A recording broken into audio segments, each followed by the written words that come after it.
Hello everyone, मेरा नाम है औरंगज़ेब और आज एक और वीडियो के साथ पेश खिदमत हैं जिसमें हम आज केस जो कि हाई कोर्ट के मुतालिक है, जिसमें कॉन्स्टिट्यूशनल पिटीशन फाइल करने का तरीक़ेकार हम समझने जा रहे हैं।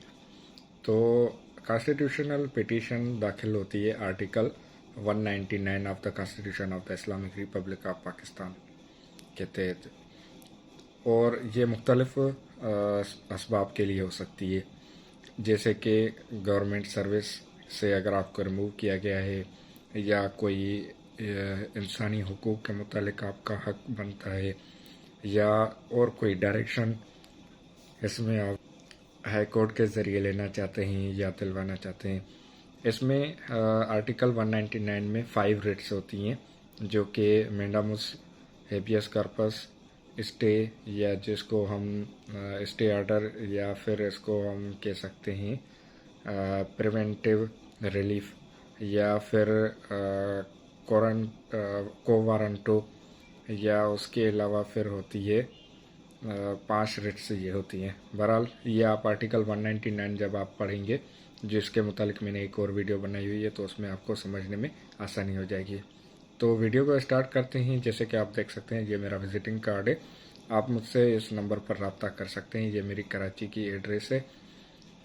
तो वीडियो को स्टार्ट करते हैं और आप देख सकते हैं कि ये कॉन्स्टिट्यूशनल पिटीशन है जो कि in the high court of Sindh at Karachi, original jurisdiction constitutional petition. ये डीबी है, मतलब डिविजनल बेंच है, 2 जजेस के रूबरू पेश होगी। एक बात आपको यहाँ याद रखनी चाहिए कि अगर कोई गवर्नमेंट का मैटर हो जिसमें कोई सरकारी इदारा जिसको आप रेस्पोंडेंट बनाना चाहते हैं, तो उसको आपने डिविजनल बेंच में फाइल करना होता है। अदरवाइज सिंगल बेंच में आप सीपी दाखिल कर सकते हैं। ये जो पिटिशनर है Aurangzeb, petitioner versus Akshay and others respondents. Index आप देख सकते हैं कि सीरियल नंबर, पार्टिकुलर्स, अनेक्चर्स, पेज। इसमें सबसे पहले सीरियल नंबर 1 पर आता है memo of petition along with affidavit, photocopy of ticket, photocopy of FIR, urgent application along with affidavit, exemption application along with affidavit, certificate affidavit. उसके बाद फिर एंड में वकालतनामा। वकालतनामे के बाद कराची डेटेड 1/3/2021, मतलब आज जब ये मैं वीडियो बना रहा हूँ, ये इस वक्त की आज की पिटीशन है।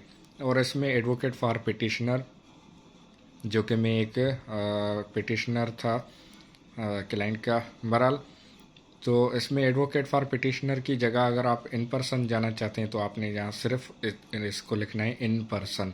ये आप through out Pakistan same procedure adopt कर सकते हैं। आपका जो पैटर्न बनेगा वो यही बनेगा। इसी पैटर्न के मुताबिक आप अपना जो कॉन्स्टिट्यूशनल पिटीशन है वो फाइल करेंगे। तो आगे बढ़ते हैं। आप देख सकते हैं कि ये पेज 1 है और अब यहाँ से बाकायदा ये पिटीशन स्टार्ट होती है। In the high court of Sindh at Karachi, original jurisdiction constitutional petition number division 2022।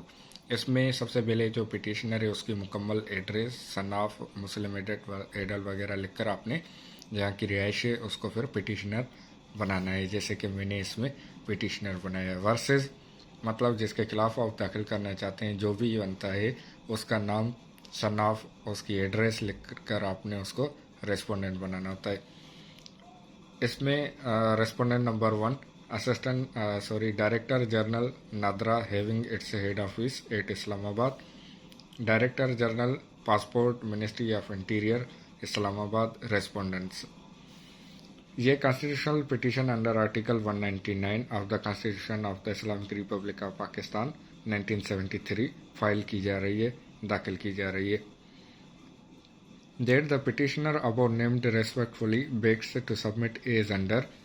That the petitioner is the practicing advocate High Court in the city of Karachi and is the law-abiding citizen of the Islamic Republic of Pakistan. That the petitioner booked a ticket for respondent number 1 from Baku to Karachi, Azerbaijan to Pakistan, dated 18/2/2022 through agent so and so 2020। ये उनकी जो registration number है वो है। for which respondent number 1 promised to pay ticket amount face to face in Pakistan on arrival if he fails to pay online through Wise.com payment system. Photocopy of ticket is attached here with is annexure A. अच्छा, ये fraud से मुतालिक एक constitutional petition है जो कि file की गई है या फाइल की जा रही है पासपोर्ट ब्लॉक के लिए और CNAC ब्लॉक या फिर कैंसिलेशन के लिए।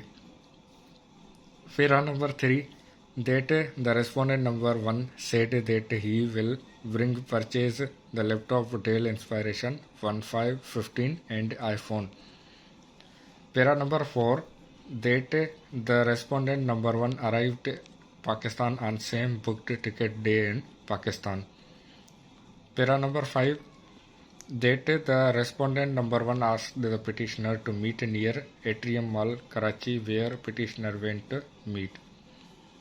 Para number 6 that the petitioner paid rupees 2,50,000 in cash to respondent number 1 for laptop Dell Inspiration 15 and iPhone 11, and the respondent number 1 said to wait that he will bring the laptop and iPhone 11 and said that amount of rupees 2,50,000 is a trust promised guarantee security amount which the petitioner had given paid before his friends namely so and so.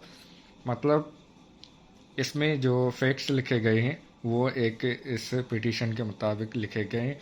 आपके facts जो हकाइक हैं वो मुख्तलिफ हो सकते हैं, लेकिन उसका लिखने का तरीक़ेकार बिल्कुल यही हो सकता है या यही होगा थ्रू आउट पाकिस्तान। तो मूव करते हैं नेक्स्ट पेज की जानिब। Para number 7 that the petitioner and his friends waited for respondent number 1 to bring laptop and iPhone 11, but the respondent number 1 after never contacted and run away.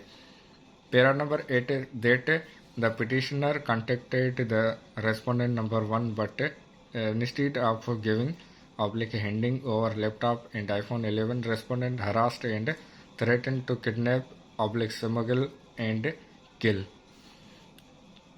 Para number 9 that the petitioner adopted the legal procedure and filed complaint and got registered lodged FIR number 22 of 2022 against respondent number 1 at police station Artillery Maidan, South Karachi. Photocopy of FIR is attached herewith as annexure B. तो जिस petitioner के साथ ये fraud हो गया था उसने legal procedure को एडॉप्ट किया और कंप्लेंट फाइल की। इसके खिलाफ जो रेस्पोंडेंट है उसके खिलाफ FIR दर्ज करवाई जिसका नंबर 22/2022 से आर्टिलरी मैदान साउथ कराची में। Para number 10 it is apprehension. अब ये क्या है कि इट इज़ एप्रीहेंशन मतलब खदशा है that the respondent number 1 may run away, go fly out of Pakistan as he is a dual nationality holder with Pakistan and India, Nagpur.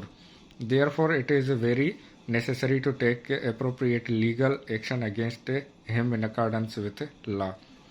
के मतलब जो रेस्पोंडेंट है वो दोहरी शहरियत का मालिक है, होल्डर है, जिसका खदशा है कि वो भाग सकता है पाकिस्तान से ये फ्रॉड करने के बाद।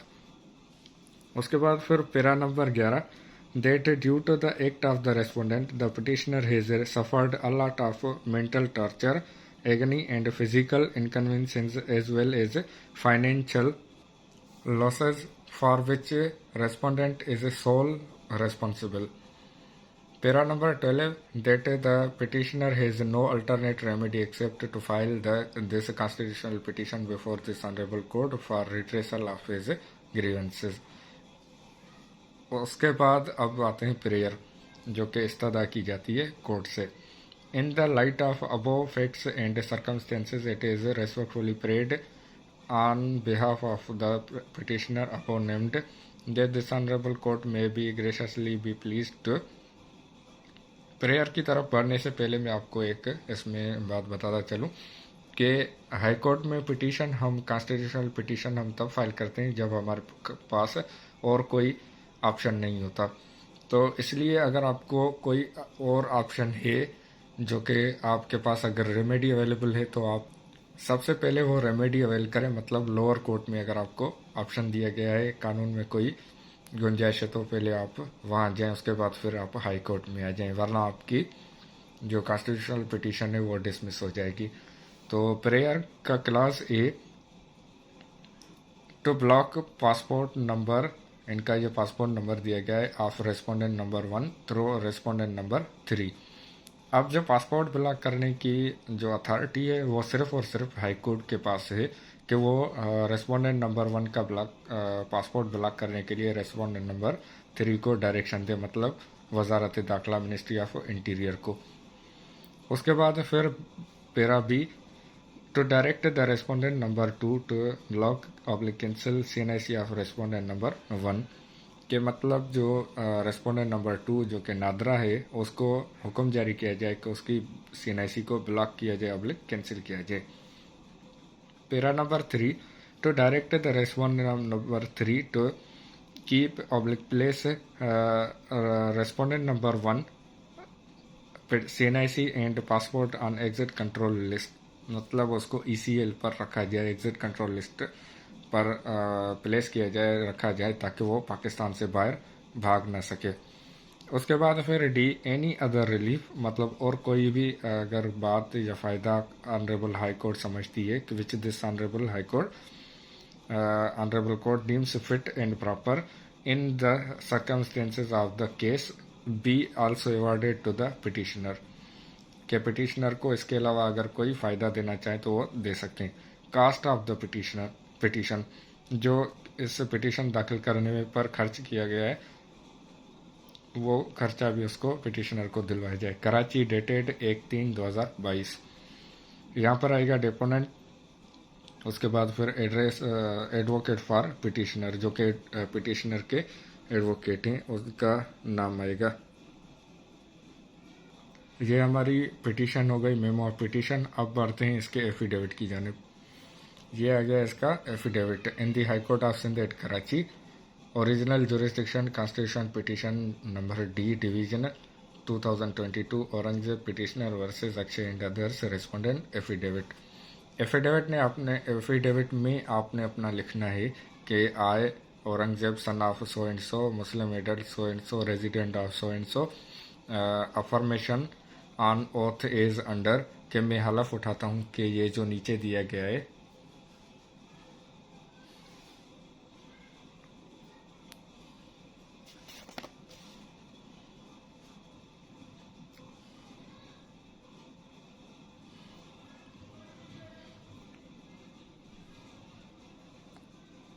इसमें आप देख सकते हैं कि para number 1, that I am petitioner as well as a deponent of this affidavit as such am fully conversant with the facts. Para number 2, that ये बिल्कुल सेम ही रहेगी आपकी, चाहे इन पर्सन जा रही हो या फिर वकील साहब के जरिए। Para number 2, that the accompanying constitutional petition is drafted under over specific instructions, contents whereof are true and correct to the best of our knowledge and may be treated as part and parcel of this affidavit for the sake of brevity. Para number 3, that I say that there is a serious apprehension to the petitioner that the respondent may fled away from Pakistan. Therefore, it is very necessary for to take appropriate legal action against him in accordance with law, कानून के मुताबिक इसके खिलाफ अमल या action लिया जाए। Para नंबर 4, that until and unless a constitutional petition is allowed I shall suffer irreparable loss. Para number 5, that whatsoever has been stated above is true and correct to the best of my knowledge and belief. इसमें आप देख सकते हैं कि ये मैंने मुकम्मल affidavit आपके साथ शेयर किया है, जो आप देख सकते हैं कि इसका तरीक़ेकार यही होगा एफिडेविट का। आप वीडियो को पॉज करके ये इजीली देख सकते हैं, और अमूमन इसमें यही लिखा जाएगा कि आपके जो फैक्ट्स एंड मेरिट्स हैं वो आप इसमें ज़िक्र करेंगे। अब इसमें आते हैं अर्जेंट एप्लीकेशन की जानिब। In the high court of Sindh at Karachi, original jurisdiction constitutional petition number division 2022 Aurangzeb petitioner versus Akshay and others respondents application under article under order 9 chapter 3A volume 5 High Court rules and order।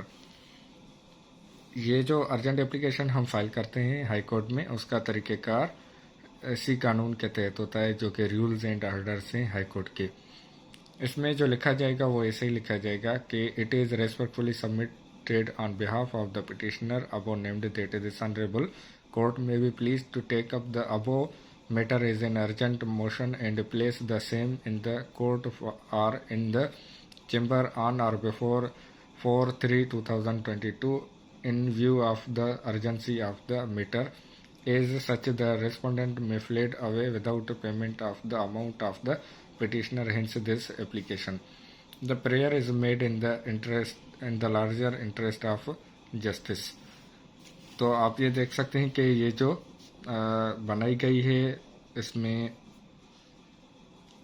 Urgent application का draft बिल्कुल यही होगा आपका। आपकी urgent application के बाद इसका फिर आएगा एफिडेविट अर्जेंट एप्लीकेशन का। अर्जेंट एप्लीकेशन का एफिडेविट भी बिल्कुल वैसे ही सेम बनेगा। इसमें पैरा नंबर 1 जो आएगी वो आप देख सकें कि that the petitioner as well as deponent of this affidavit as such am fully conversant with the facts. ये पैरा नंबर 1 आपने एफिडेविट में एज इट इज़ लिखनी है। उसके बाद date the accompanying application for urgent hearing has been drafted and filed under my instructions and the contents whereof may be treated part and parcel of this affidavit for the sake of brevity। Para number 2 भी आपने बिल्कुल इसमें as it is लिखनी है। उसके बाद फिर para number 3 I say that there is a serious apprehension to the petitioner that the respondent may run away without payment of the petitioner। पैरा नंबर 4 that unless the accompanying application is allowed I shall be seriously prejudiced and suffer irreparable losses। ये भी same रहेगी। उसके बाद फिर para number 5 that whatever has been stated above is the true and correct। Para number 5 as it is रहेगी। इसमें अगर आपने कोई एक आपका अलहदा मैटर है जो फैक्ट्स एंड मेरिट्स हैं तो फिर वो शायद अलग अलग हो सकते हैं, अदरवाइज आपका एफिडेविट बिल्कुल इस तरह से ही होगा।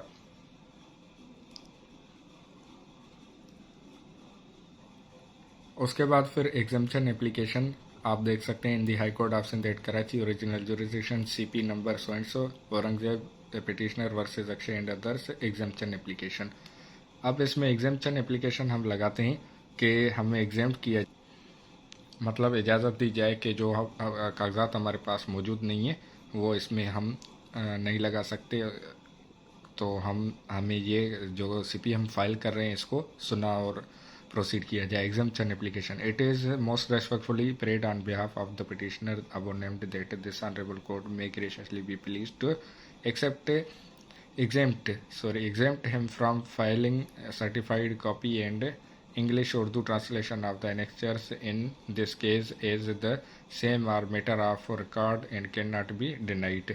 The prayer is made in the interest of larger interest of justice Karachi dated। उसके बाद फिर एडवोकेट फॉर द पिटिशनर या फिर इन पर्सन आपने इसमें लिखना है। और ये एग्जाम्पशन एप्लीकेशन का फॉर्मेट बिल्कुल इस तरह से ही बनेगा। आपने एग्जिट इज़ इसको रखना है, इसमें कोई भी चेंज नहीं आएगी।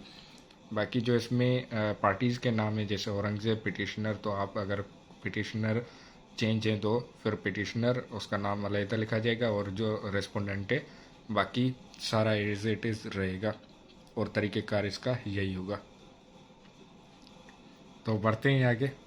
ये एग्जाम्पशन एप्लीकेशन का एफिडेविट हर एक एप्लीकेशन का लगेगा, चाहे मेमो ऑफ पिटिशन हो, एग्जाम्पशन एप्लीकेशन हो या फिर अर्जेंट एप्लीकेशन। तो बहरहाल ये एग्जाम्पशन एप्लीकेशन का एफिडेविट है जिसमें सेम इट इज़ आपने लिखना है कि मैं जो भी आपका नाम है son of Muslim adult Karachi से हूँ या फिर लाहौर, कोयटा, पेशावर, जहाँ से भी आप ये वीडियो देख रहे हैं या केस दाखिल करना चाह रहे हैं वहाँ से हूँ। State is on oath is under कि अब नीचे जो मैं लिख रहा हूँ वो बिल्कुल हल्फियन सही है। Para number 1 that I am petitioner in the above matter as well as deponent of this affidavit and as such am fully aware of with the facts of the case. Para number 2, that the accompanying exemption application has been filed on my behalf and under my express instructions, and the contents whereof are true and correct to the best of my knowledge and belief, and the same may be considered as part of this affidavit for the sake of brevity.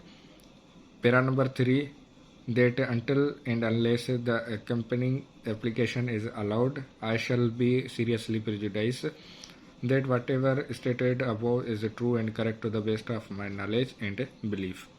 ये आप देख सकते हैं कि deponent फिर कराची और dated आज की तारीख इसमें मैंने दाखिल की है। डेपोनेंट जो मेरे क्लाइंट थे, ये एग्जामिशन एप्लीकेशन का एफिडेविट आप देख सकते हैं। तरीक़ेकार इसका ड्राफ्टिंग बिल्कुल एज इट इज़ बनेगी। बढ़ते हैं आगे। अब इसमें हम वीडियो में कंटिन्यू करते हैं। सर्टिफिकेट एफिडेविट एक सर्टिफिकेट होता है जो कि मैं आपको नीचे दिखा रहा हूँ। In the high court of Sindh Karachi, original jurisdiction constitutional petition number D 2022, Aurangzeb petitioner versus Akshay and others, respondent certificate affidavit date. अब इसमें आपने सेम एज इट इज़ हर एफिडेविट में जैसे लिखा जाता है कि मैं जो कि मुस्लिम हल्फियन कहता हूँ, अब नीचे आपने इसमें जिक्र करना होता है क्या कि para number 1, that I am petitioner in the above matter, कि मैं इसमें पिटिशनर हूँ as well as a deponent of this affidavit and as such am fully aware of with the facts of the case, जो case के हक़ाइक़ हैं उनसे मुकम्मल जानबूझ रखता हूँ। Para number 2, that it is to certify, कि ये इसकी सर्टिफाई किया जाता है that this is first constitutional petition, कि ये पहली आइनी दरख्वास्त है फाइल्ड बाय द पिटिशनर, जो कि पिटिशनर की जानिब से दाखिल की जा रही, related to the instant matter, जो मैटर बताया गया है, and prior to this no any bail application has been filed or pending before any court of law. अच्छा, यहाँ पर जो बेल लिखा गया है, यहाँ पर जो बेल लिखा गया है, बेल एप्लीकेशन, ये मिस्टेक हो गई है टाइपिंग की, जिसको मैं करेक्ट करने जा रहा हूँ। ये जो लफ्ज़ बेल एप्लीकेशन लिखा गया है, ये ह्यूमन एरर है, इंसानी गलती है, जिसको करेक्ट किया जा सकता है। इसको मैं बाद में वाइटो करके और इसको कुछ इस तरह से लिखूंगा कि prior to this no any constitutional petition has been filed or pending before any court of law for block of the passport or CNIC, that whatsoever stated above is true and correct to the best of my knowledge and belief।